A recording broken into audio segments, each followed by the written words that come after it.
Okay, the next part of our video is, as I discussed, we actually need to control the existing vegetation in the yard. So I want to control all the weeds, the existing turf grass, so we can start with a blank slate. And so to do that, I'm going to use a herbicide called glyphosate. It's a non-selective herbicide.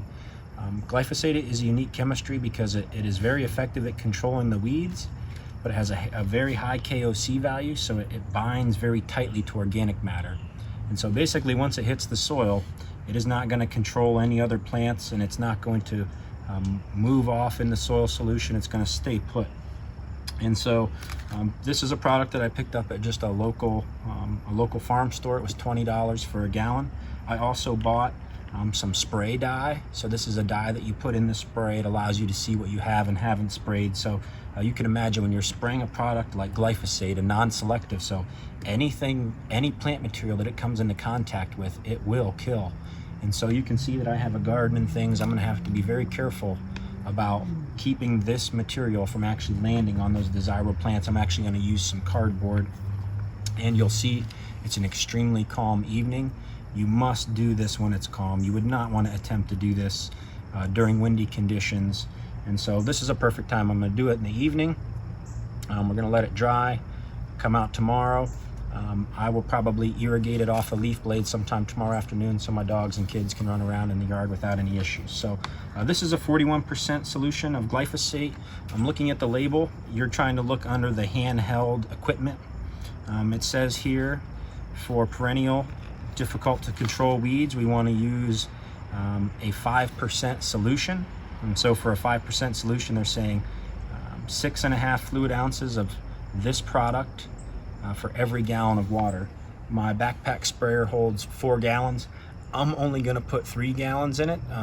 Just a little tip of advice.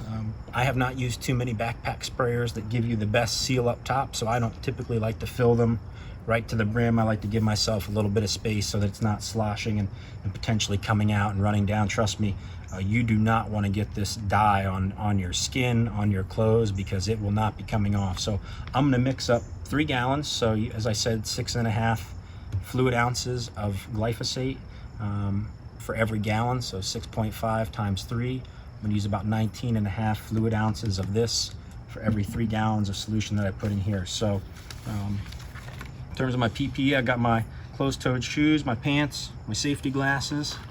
I've got my nitrile gloves.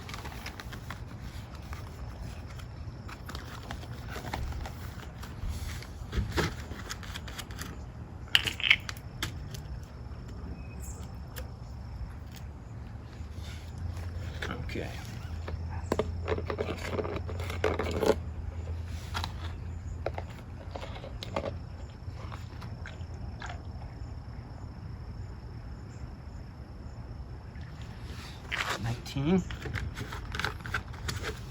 Put some water in my sprayer.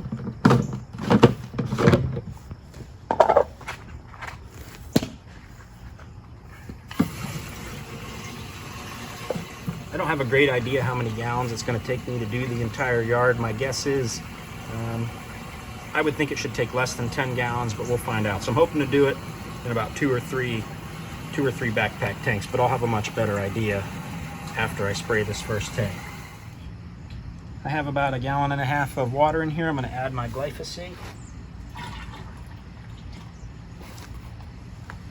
Rinse out my container. And then for my spray dye, it says to add 2 to 3 ounces for every 3 gallons of liquid. So again, I'm mixing 3 gallons. You want to be very careful with this. You can see I got a little on my glove. I'm going to rinse that off right away because I know it can just run everywhere. So I'm going to put 3 ounces of this in.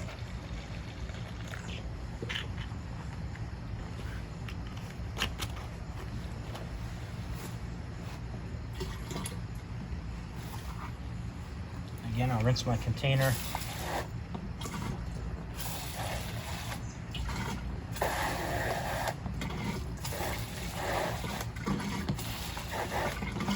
Okay, I'm gonna fill up to the 3 gallon mark now.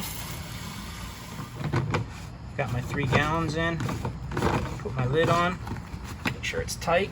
I'm gonna give this a little slosh. Make sure it's good and mixed. And I forgot to mention, but I checked this sprayer before I mixed it all up and made sure that it didn't leak and that it did spray.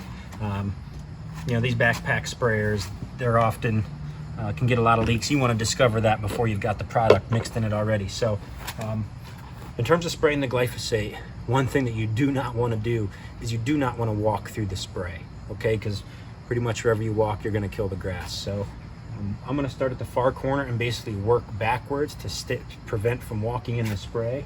As I get around some of my sensitive plants, I'm going to hold the spray tip a little bit closer to the ground, try to get the spray directed. And when I get around my garden, you'll see I actually have some cardboard that I'm going to lay up against the plants to prevent them from getting any potential drift onto them. So we'll see. Like I said, hopefully it's about three backpacks or less for my sake, and we'll go from here.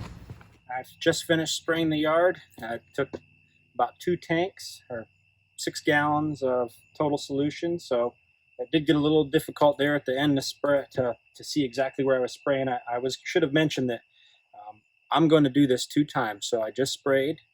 I'm going to wait about 10 days. I'm going to make a second application. I do that because you'll see that some of these turfgrass species are actually pretty difficult to control from 1 application of glyphosate. It can sometimes take 2.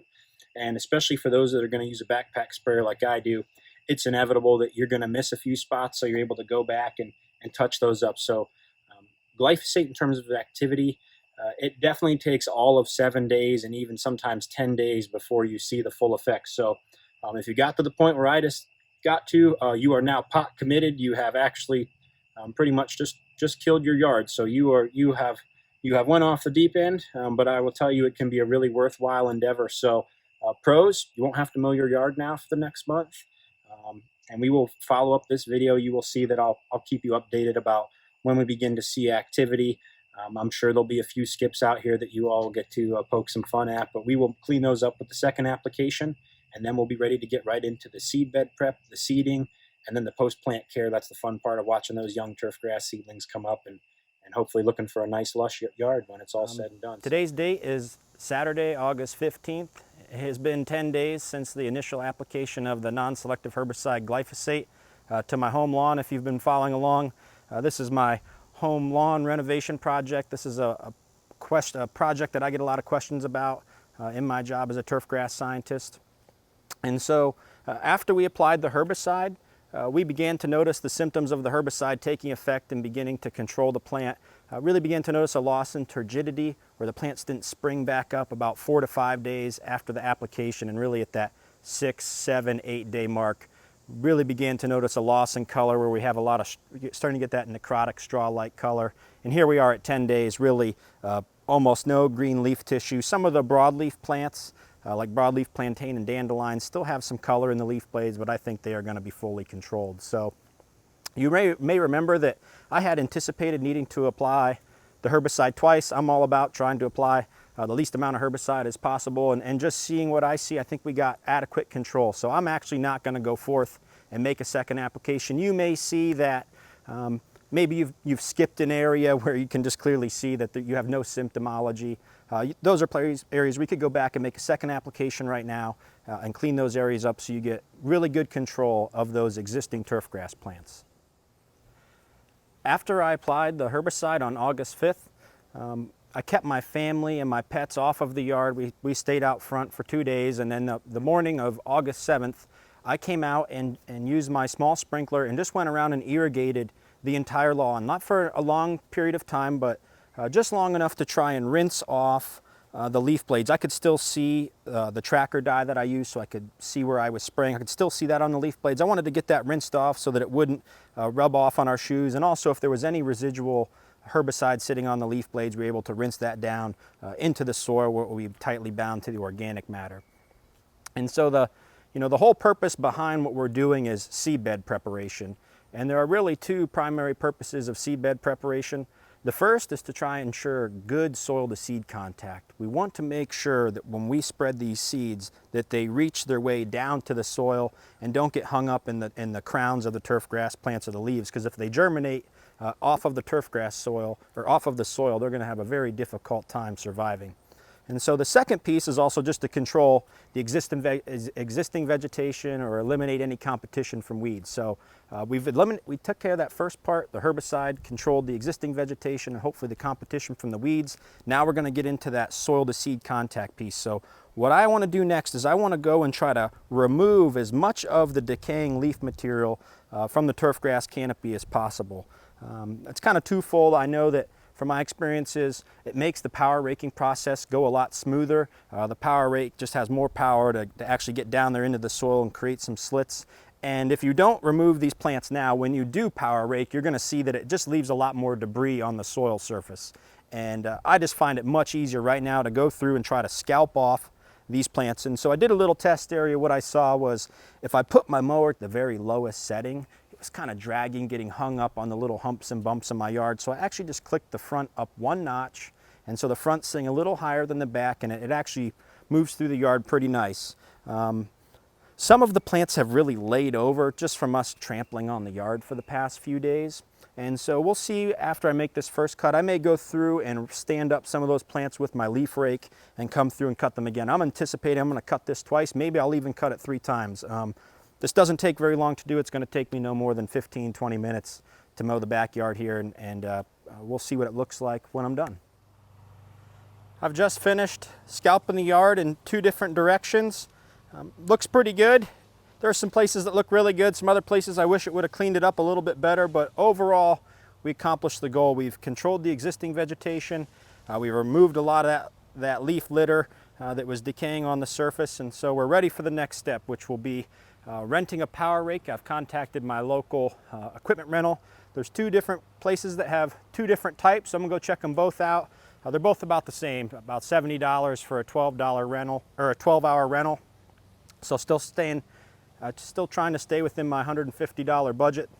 So just to recap, you may remember the keys to this process: 1, ensuring that you have a really well-functioning either backpack sprayer or pump sprayer. Make sure that you test it.